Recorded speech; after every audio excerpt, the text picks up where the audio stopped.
Film की शुरुआत होती है एक अंडे के क्लोजअप से। अंडे के पीले हिस्से पर एक काला तरल पदार्थ गिरता है। जैसे ही यह सब्सटेंस अंडे को छूता है, अंडा दो हिस्सों में फट जाता है। यह सीन प्रतीक है आगे की कहानी का, जहां एक शरीर से दो अलग अस्तित्व निकलते हैं। इसके बाद सीन कट होता है एक टीवी स्टूडियो पर। स्टूडियो में दिखती है एलिजाबेथ स्पार्कल, एक पॉपुलर एरोबिक्स ट्रेनर। वो कैमरे के सामने एक्सरसाइज कर रही होती है। उसका जन्मदिन है 50वां। कैमरे बंद होते ही उसका प्रोड्यूसर हार्वे उसे अलग ले जाकर कहता है कि अब तुम्हारी उम्र हो चुकी है, हमें नया चेहरा चाहिए। एलिजाबेथ चुपचाप निकल जाती है। गाड़ी में बैठकर निकलते हुए उसकी नजर एक बड़े होर्डिंग पर पड़ती है। उस पर उसकी तस्वीर हटाई जा रही होती है और किसी नई लड़की की तस्वीर लगाई जा रही होती है। वह गाड़ी पर से ध्यान हटाती है और उसी वक्त एक्सीडेंट हो जाता है। जब उसकी आंख खुलती है, वो अस्पताल में है। एक नर्स चुपचाप उसके बैग में एक USB ड्राइव रख देती है, जिस पर लिखा होता है द सब्सटेंस। वह घर लौटती है, लैपटॉप पर ड्राइव लगाती है और वीडियो प्ले करती है। वीडियो में बताया जाता है कि यह एक ब्लैक मार्केट प्रोडक्ट है, एक दवा जो इंसान के शरीर से उसका एक परफेक्ट जवान क्लोन बना सकता है। शर्त यह है कि दोनों रूपों को 7 दिन पर बदलना होगा। रोज स्टेबलाइजर नाम का सीरम देना होगा जो पुराने शरीर से निकलेगा। एलिजाबेथ इस ऑफर को एक्सेप्ट कर लेती है। अगली सुबह पैकेज आता है। उसमें 3 शीशियां होती हैं, एक्टिवेटर, स्टेबलाइजर और टर्मिनेशन सीरम। एलिजाबेथ एक्टिवेटर को खुद के पेट में इंजेक्ट करती है। कुछ ही देर में उसकी पीठ पर एक गहरा कट बनता है और उस कट से बाहर निकलती है एक जवान, खूबसूरत महिला, सू। सू पूरी तरह इंसानी दिखती है। उसकी त्वचा दमक रही होती है, बाल लंबे और घने होते हैं। वह शीशे के सामने खड़ी होती है और खुद को गौर से देखती है। अब एलिजाबेथ बेहोश पड़ी होती है और सू घर के अंदर घूमती है। स्क्रीन पर टेक्स्ट आता है, सू को रोज स्टेबलाइजर देना जरूरी है और हर 7 दिन में बॉडी स्विच अनिवार्य है। सू अब एलिजाबेथ की जिंदगी जीने लगती है। वो उसी टीवी शो की शूटिंग में जाती है और कैमरे पर पहली बार आती है। दर्शक उसे देखकर चौंक जाते हैं। शो की TRP ऊपर जाती है। सू की पॉपुलैरिटी बढ़ती है। उसे सोशल मीडिया पर वायरल कर दिया जाता है।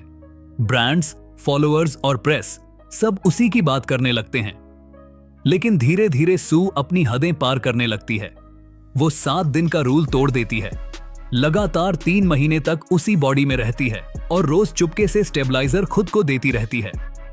इस दौरान एलिजाबेथ का असली शरीर पूरी तरह निष्क्रिय होता है।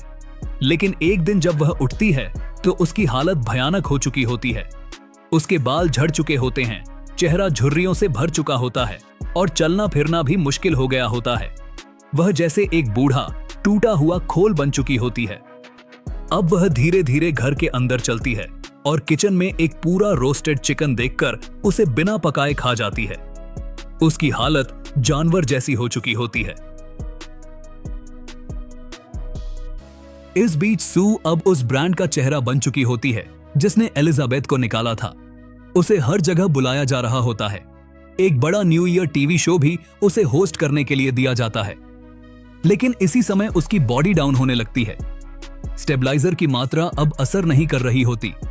उसके दांत ढीले हो जाते हैं, उसकी आवाज भर्राने लगती है और वो देखती है कि उसकी त्वचा सूखने लगी है।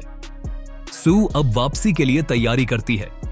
वह एलिजाबेथ के पुराने शरीर से दोबारा बॉडी स्विच करना चाहती है। लिफ्ट नुमा मशीन में दोनों फिर से अदला बदली करते हैं। अब एलिजाबेथ उठती है, लेकिन सू का शरीर जो उसे मिलता है वो पूरी तरह सड़ चुका होता है। उसका चेहरा पहचान में नहीं आता, बाल गायब हैं और उसकी आंखें लाल हो चुकी होती हैं।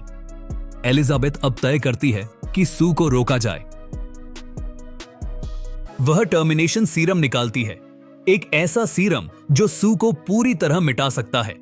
लेकिन जैसे ही वो उसे इंजेक्ट करने लगती है, उसका हाथ रुक जाता है। वह सोचने लगती है कि अगर सू नहीं रही तो उसकी शोहरत भी नहीं रहेगी। उसी समय सू भी जाग जाती है और दोनों आपस में भिड़ जाते हैं। एक भयंकर फाइट सीन होता है जिसमें सू आखिरकार एलिजाबेथ को मार देती है। अब सू अकेली बच जाती है, लेकिन उसकी हालत और बिगड़ चुकी होती है। वो फिर से एक्टिवेटर इंजेक्ट करती है, लेकिन इस बार क्लोन नहीं बनता है एक राक्षसी रूप। मॉन्स्ट्रो एलिसा स्यू। उसका शरीर विकृत होता है, कई हाथ, फटे चेहरे और खून से सना बदन। वह न्यू ईयर शो में मास्क पहनकर पहुंचती है। स्टेज पर आते ही उसका मास्क गिर जाता है और लोग उसका असली चेहरा देखकर डर के मारे भागने लगते हैं। एक दर्शक उसे रोकने की कोशिश करता है, लेकिन उसकी बॉडी में से नए हाथ और चेहरे उगने लगते हैं। पूरा स्टेज खून से भर जाता है। अब वह भागते हुए गलियों में निकलती है, लेकिन दौड़ते दौड़ते गिर जाती है और वहीं फट जाती है।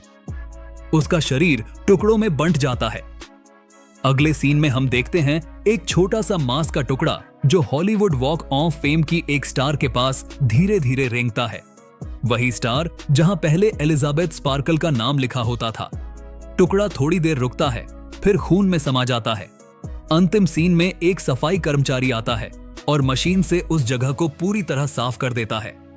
अब वहां कुछ नहीं बचता, न नाम न चेहरा, बस खालीपन।